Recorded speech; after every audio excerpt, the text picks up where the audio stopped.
Good afternoon, college football fans. Thanks for tuning into our week 4 crossover episode with your Huskies hosting the Stanford Cardinals. Cardinal with your hosts at King Jemison and myself at 9 3/4. Today we're going to be diving into some offensive rush problems, a guaranteed winner and loser, not talking about the score for this week's game, and all the other little tidbits and interesting facts about tomorrow's game as well. As a reminder, please feel free to drop a comment or even just a hello in the chat, and we'll make sure we cover those as well as all of our segments.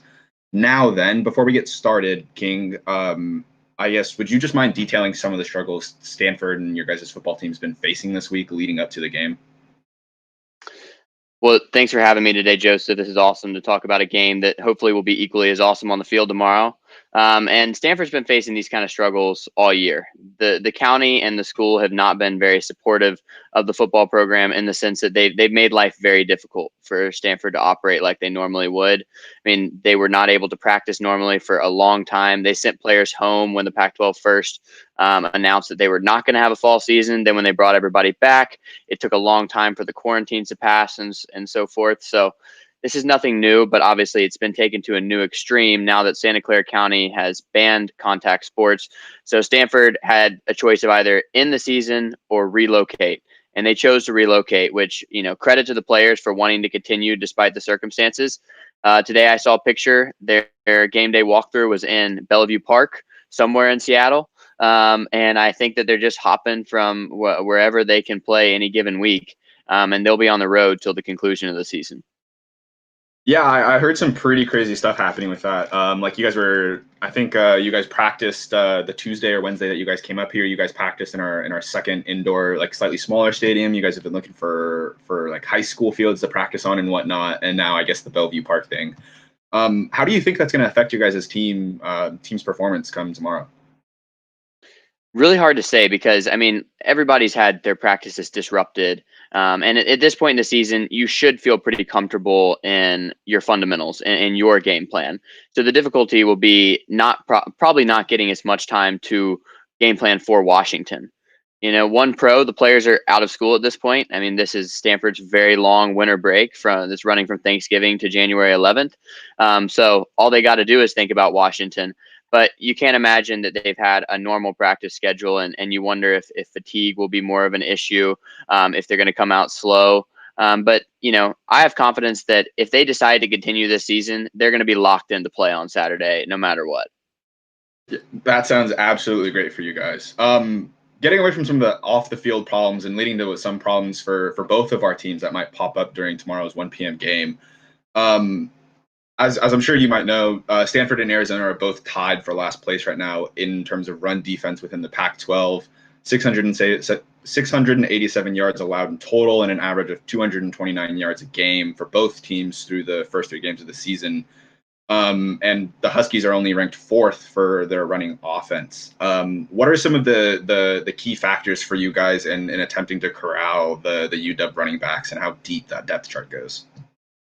Well, it's going to really start off up front, and I think that's every game, but I think particularly in this game, our defensive line really struggled in the first 2 games. They played better in big game and were able to largely limit Cal's rushing attack, but in the previous 2 games, the opponents were able to do whatever they wanted on the ground. Those opponents being Oregon and Colorado, 2 good rushing teams. But I think it's going to start with, can Stanford's defensive line make some tackles for loss? Can they get any push against Washington's offensive line, which, as we know, is very good? And if they can do that and neutralize Washington at the point of attack, then maybe they're able to limit those Huskies running backs. Because, you tell me, I don't think any of these guys are necessarily game breakers. They just run hard and benefit from a really good offensive line and just a general physical offensive approach. No, yeah, I absolutely agree with you. I wouldn't necessarily go out of my way, or in like a debate or discussion to call any of our starting running backs like absolute game breakers or game changers. However, one thing I do have to say is that like all of those guys, or at least in a really odd fashion, I think each of our 3 current starters for running back have each taken over a game in their own way. I think McGrew took over that first game in like the first half and set that tempo really strong with other guys coming in for the next 2 games. Are you guys missing any personnel on defense in like the linebacker core and your guys' defensive line? Yeah, the linebacker core is a little bit beat up. I mean, you're looking at Gabe Reed being out, Ricky Miezon. Those were two guys you were counting on to start at linebacker to begin the season. And I mean, a transfer has really hurt the defensive line, including Jovan Swan, who's now playing for Indiana. And shout out to him; they're having a great season. But in general, it's not as talented a Stanford defense as people might remember in the past. And I think the linebackers are held together by Curtis Robinson, who's a fifth-year guy and has really come into his own in the past 2 seasons. And then defensively, or on the defensive line, we're relying on Thomas Booker, who's a really big and strong junior who's starting to play his best football. He played really well against Cal. But outside of those two guys, we've seen other players flash, but not a whole lot of consistent performers in that front seven. Gotcha. Sorry, I'm just looking at the games that you guys, your last 3 games: Oregon, Colorado, and Berkeley, right? Mhm. Okay, yeah. Berkeley is ranked super low, I'm pretty sure, on the list for their run offense in terms of Pac-12 rankings. Although oddly enough, if I'm getting this correct, your guys' defense did pretty good against. Wait, no, this isn't making sense at all in my head. I swear I wrote this out better. There's supposed to be something here about stats and the way the rankings formed and the way you guys have played and who we've played and all of that. I swear, I absolutely promise, was supposed to tie together into this absolutely beautiful point, only to come to how you expected the teams to bat heads. But I guess I've ruined myself with my own setup structure and my writing by asking you that as the very first question leading into this segment. So I'm going to apologize for that. No I guess I'll worries. ask you a question about the Huskies in terms of just your opinion for this segment. Is Utah's currently ranked first in the Pac-12 for their run defense. Although, I mean, that's to be taken with a small grain of salt, as they've only played through 2 games so far since I've compiled these stats earlier this morning. Do you think that the way UW's played against our 3 opponents, if there's been anything overrated, underrated, or possibly missed about our run offense? There we go. I mean, I feel like the 3 teams that y'all have played, none of them seem to be elite rush defenses. So I think that may be the one grain of salt. I think Arizona, I mean, they don't play defense there, haven't for some time. Oregon State, I think that they're a little bit better. I think that they've improved under Jonathan Smith over the past couple of years, and they did a decent job limiting Oregon. And then Utah, I mean, it's impressive to be able to do what y'all did against Utah, both in the air and on the ground. I mean, we know that Utah defense is not the same as it was last year, but it's still very good. Kyle Whittingham's always going to have them playing sound football. And so to be able to rush for about 5 yards a carry, and also to have Dylan Morris throw for over 270 yards, I think that shows that, in my opinion, Washington is a team that relies on its defense, and Jimmy Lake wants to play conservatively on offense to support his defense. But I think they have a little bit of potential. Y'all have a little bit of potential to break out and play some really strong offensive performances when necessary, as you did when you fell behind 21-0 and had to play catch up the rest of that game against Utah. Yeah, that was not a great game. Both of our games actually last week, I think, were some pretty good nail biters. Congrats on that blocked field goal, by the way. Oh my gosh, ending it with a 1-point differential. You guys made a lot of people in Vegas really upset, I feel like, with that 1-point difference in that game. Is there anything big that you took away from that game in terms of like improvement you saw from the week prior? Anything you're hoping improves more so heading into this next game against us? I think that it was a bit of a lucky win, and it's a win that we would take and that we are really excited to have. I mean, given the fact that we'd had the axe for 9 straight years, then lose it last year in dramatic fashion, to be able to take that back and snap what had been a 6-game losing streak over 2 years, that was just really big for the program. But we were lucky to win. I think we averaged 4.5 yards a play. They averaged 6 yards a play. It was just a matter of them giving up 2 turnovers and us getting 2 block kicks, and they were not able to make those plays on special teams or create those turnovers themselves. So I think the biggest thing to take away is if we're going to have any chance against a team like Washington, we're going to have to create turnovers or make a couple plays on special teams as we did. But I also think we learned something about our team, and in particular our offense in the second half, in that, we had a lead, and we're still in a tight game, and David Shaw was able to go back to what he loves to do, but hasn't been able to do for some time, and that's rely on the run game. The first half, Stanford was not able to run the ball at all against Cal, but in that second half, they were really able to wear down that Cal front seven. And Austin Jones got going a little bit. He had 2 touchdowns in the game. Nathaniel Pete's a very good running back actually as well. And so our offensive line, I don't think it's elite, but they really started to find themselves in that second half, and that's what I expect them to try to do against Washington tomorrow. Yeah, all absolutely fair points, and that actually brings us into that second segment where we kind of flip places in terms of the run defense, run offense, kind of rushing the ball and stuff. And a fun fact, actually, I don't know if you know this. I only found out about this through the Seattle Times, but they just reported that through the first 3 games, UW and Stanford are actually tied for 5th nationally in terms of turnover margin. In a really interesting fashion, actually, which was kind of why I themed the segments the way I tried to today, with the offense, defensive switch and running the ball. The Huskies have had 7 forced turnovers, leading the Pac-12 with that number, while the Cardinal, you guys only have 1 turnover in your first 3 games. 1 turnover lost, sorry, I'll say, is tied for the conference lead as well. And both of those numbers contribute to both teams' turnover margin of 1.33. Obviously, something's going to have to change, like you said. A big turnover is going to have to happen. Special teams battles are going to have to occur. Where do you think that's going to happen on hypotheticals here? Let's say the Huskies are the first to ruin this margin somehow. Does that happen on our offensive side of the ball, or when you guys have it? That's a good question. I mean, Davis Mills has not thrown a pick since the big game last year, which was, I guess, he's now played 3 entire games without an interception and attempted a whole lot of passes in that span because we've been throwing the ball a lot. So I don't think it's likely that he's going to start just throwing interception after interception like Jake Bentley did last week and kind of like Dylan Morris did last week. But our running backs, they've been able to avoid fumbles as well. That's part of the trust that they give them at the goal line. So I don't think that something's going to change dramatically for Stanford in terms of giving up a ton of turnovers. My question is, can Stanford do anything on offense despite the lack of turnovers? Because the 1 turnover that Stanford has was at the end of the game against Colorado when they were trying to throw a lateral play. And so that barely counts. I mean, they have not had a meaningful turnover in all 3 games, and yet the offense has still struggled.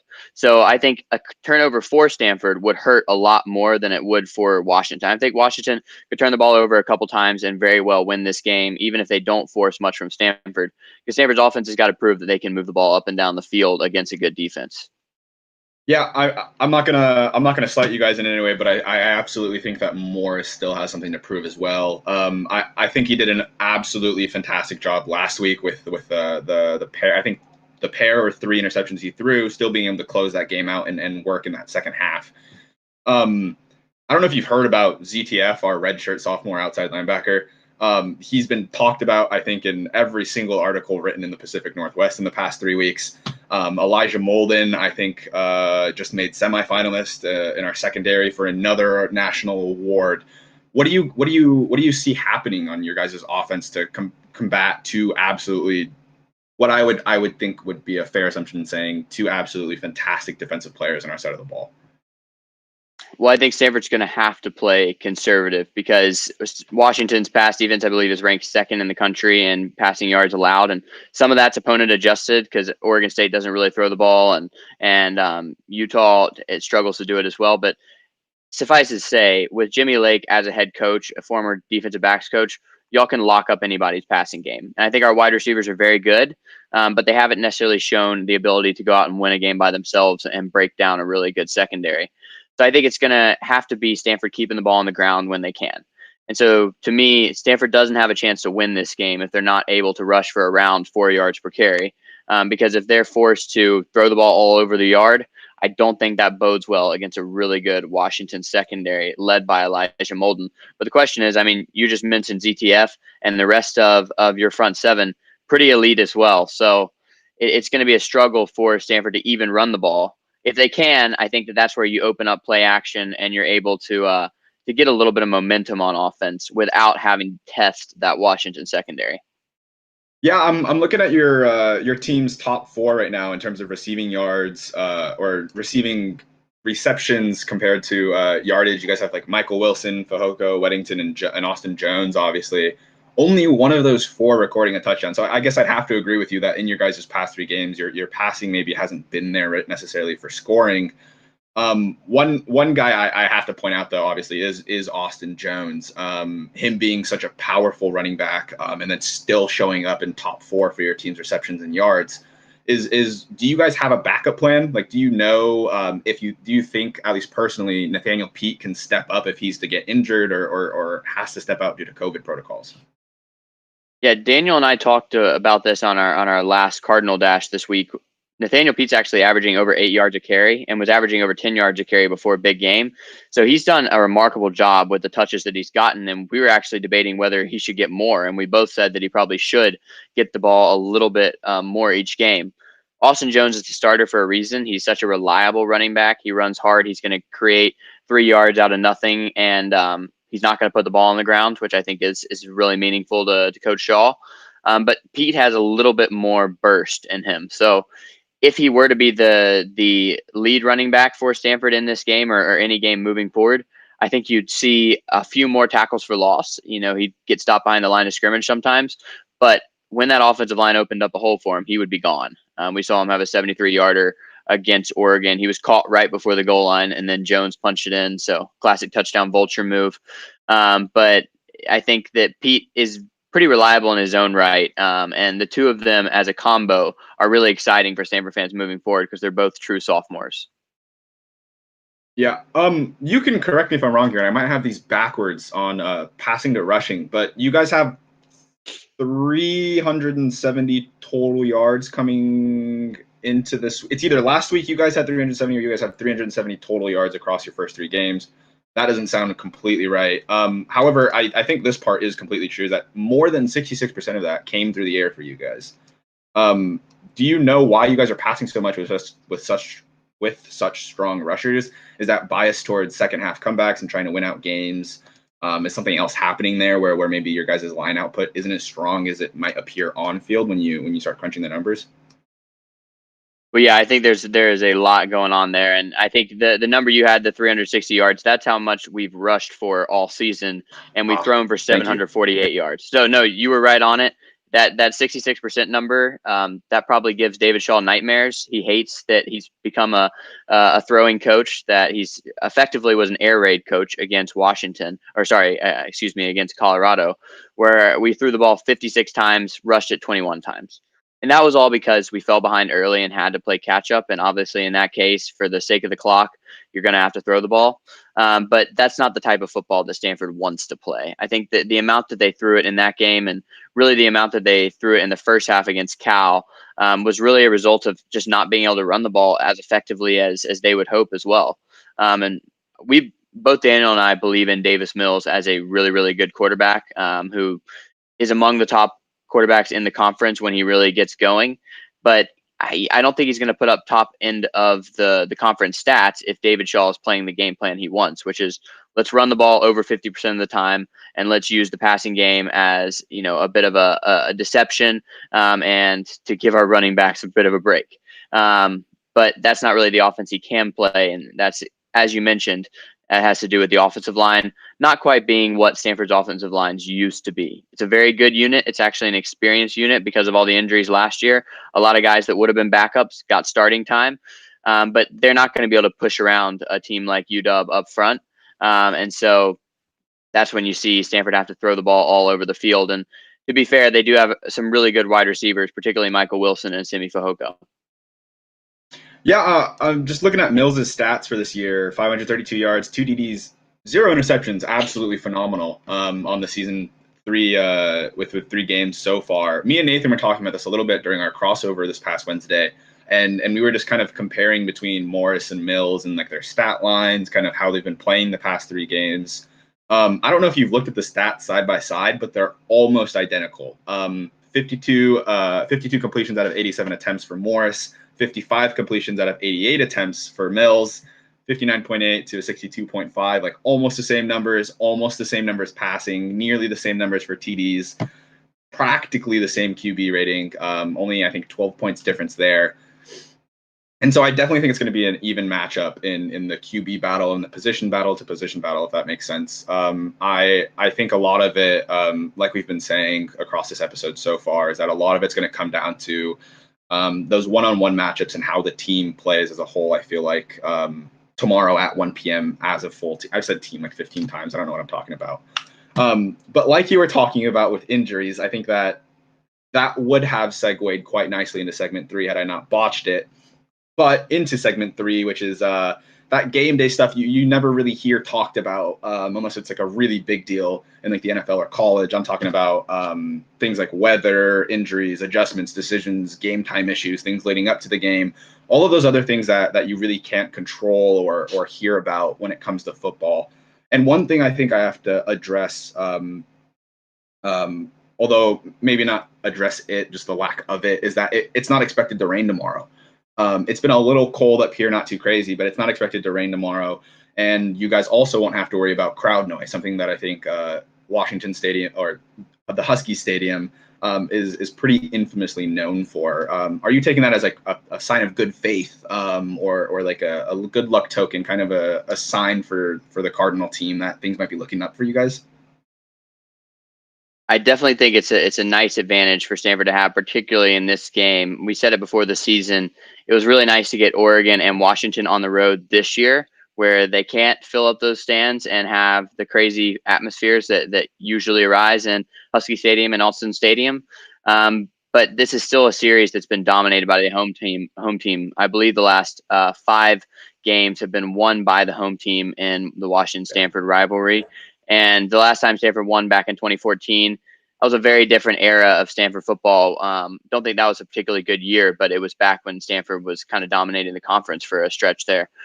So home team is going to have an advantage in this one, even with the lack of crowd noise. Because I think the other thing in this particular matchup is that you have Stanford not knowing really what their setup is going to be this season. I mean, or at least this week. They've been on the road, as we mentioned, and Washington's been preparing just like they would in any given week. And so I think the intangibles in that regard kind of favor Washington because they're able to just go about their game week preparation like normal, and Stanford's practicing in Bellevue Park, just trying to fit in anywhere that they can. And so the question will be, how prepared is Stanford to play on the road in this game? Not so much how much is the crowd going to affect them, because obviously they lucked out and that those Husky fans won't be in attendance this year. Really sad, actually, that we can't go watch those games. It's my senior year, and I'm not going to be able to watch a single one in person. But I mean, hey, it's all over the country, so you can't complain too much. Speaking about some interesting things on our match history, we're 43-43 tied for win-loss, and we've had 4 ties. So this weekend will definitely be a pretty big game, at least in terms of match history and deciding some things. Personally, I'd love to see us go up 44-43 with those 4 ties, just to keep the pattern going for the home game win-loss streak. Not because I also want to win the game to win the game, but I just love seeing patterns pop up where you never really expect to see them. Some other things as well. We're actually losing 3-7 in the last 10 matchups. We're both tied for longest win streaks at 10 apiece. Almost happened in back-to-back fashion, actually. It was like the 1960s, the 1970s. You guys had 10 wins in a row, and then it was a loss, a win, and then we had 10 wins in a row. And so those were really back-to-back. I thought that was just a fun fact to throw out there. But, oh, sorry. Some of the score predictions that have come out for this game have been pretty uniform in terms of, I guess, off-the-field things that have been happening around this game. 3 separate, like completely separate sports entities, ESPN, CBS, and then CFN, all had the exact same scoreline predictions. Negative 11.5 for the Huskies. Almost every over-under is sitting at about 49.5 or 50. How do you think these score predictions are too high, too low, off? Like, do you have personal spreads or over-unders that you'd be listing for this game? Yeah, 11.5 just seems a little bit high between 2 teams who like to play a similar style of football. Obviously, y'all just blew the doors off of Arizona, but I don't think that that's necessarily what Jimmy Lake wants to do week in and week out. I mean, the other 2 games were decided 27-21 and 24-21.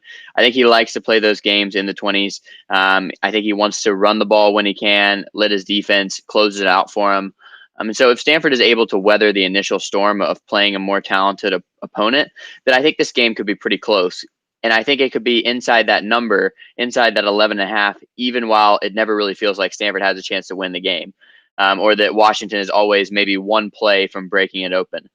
So if I were a betting man, I definitely would favor Stanford in that matchup. But please don't listen to my picks, because if you've seen our picks on Dash Sports, I am doing horrible picking Pac-12 games against the spread. I swear it's going better, in my little like national games. But apparently, where your heart is, it's a little harder to be honest with yourself. And so I keep picking Stanford, and they keep letting me down. And so I'm hoping that finally Stanford will break its long losing streak against the spread. I believe the Cardinals 2-12 in their last games, in the last 14 games ATS, which is horrible. And a shout out to the Bear for providing that statistic. So, if I say it's too low, it's probably not high enough. Or sorry, if I say it's too high, it's probably not high enough. And on that over under, I think, that seems about right for a game that almost certainly to me, both teams will be around the 20s. Maybe Washington has a really strong offensive performance and breaks into the 30s, but I could definitely see it staying under that 50 number. Well, in a like pattern to my inner thoughts in previous weeks, I completely disagree with the over-unders and the spreads. And not in the way I feel like most people would assume. After hearing something like that, they're probably like, oh, what, you expect the spread to be like 25, the over-under of like 62, and Stanford only scores a touchdown. Like, no, that's not what I'm talking about. I mean, like my score prediction, my actual prediction, super low. We can get to that towards the end of the segment.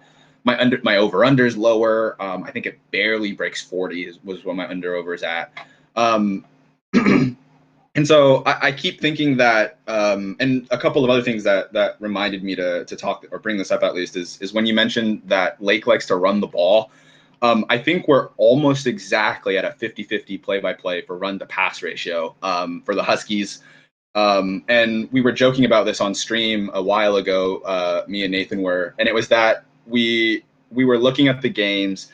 Lake came out that first game, had that run the damn ball hat on, was talking about running the ball. We had run the ball a lot, and then we didn't run the ball that much. And so we started joking that we have no idea what our team wants to do week to week because Lake just keeps it all so hush hush. I mean, you ask him about injuries, he says they're okay, and then that's it. He goes on to the next question. With our lack of knowledge and what our team's game plan is heading into this week, what do you think is the biggest, most key goal for the Cardinal to reach, to hit, to match, to overcome in order for this game to be a win for you guys? I think the biggest key is slowing down the Huskies' run game, because you just mentioned you don't really know what Washington wants to do any given week. But if I look at the stats, y'all have run the ball 122 times this season, passed it 88 times. When he gets the chance to run the ball, when he really likes that matchup, Jimmy Lake is gonna stick to the ground, is what I think. And Stanford has been pretty friendly to opponents on the ground. If Washington is just able to run the ball as at will and able to just ground and pound Stanford throughout this game, I mean, it's not going to matter what Stanford does offensively. They're not going to have the ball enough, and that Washington defense is going to be well rested and come out there and fly around. But I think if Stanford can slow down the Washington run game, then all of a sudden Washington has to rely on Dylan Morris to win the game for them. And I think that he's proven that he can be that guy, as he was in the second half against Utah. But he's also proven that he can be both the cure and the disease, because he had those 3 picks in that Utah game as well, and hasn't really had a super prolific performance this season. So I think if Stanford can slow down the Washington run game, I think we're looking at a much closer game, because then even though their stats are similar, I would give Davis Mills the advantage in that QB matchup. Just really quickly before we end this off, one, happy birthday. Thank you for the person in the comments who at least let me know about that. And then second is, do you have a score prediction for this for tomorrow? I'm going to go with Washington 30, Stanford 21, staying just inside that 11.5. And actually, I guess that would be going over. But I think you're going to see some points in this game without the rain and with the way Stanford's defense has played throughout this season. But I think Stanford hangs in there throughout and makes it at least a fun watch on our Saturday afternoon. I have yet to touch the Dash Sports game to game the bets, predictions, whatever you want to call them. I haven't done a single one because I'm notoriously terrible with those. My score prediction was 27-17. A couple of missed extra points on our side because our kicker is just not doing the best. He's not having a great year.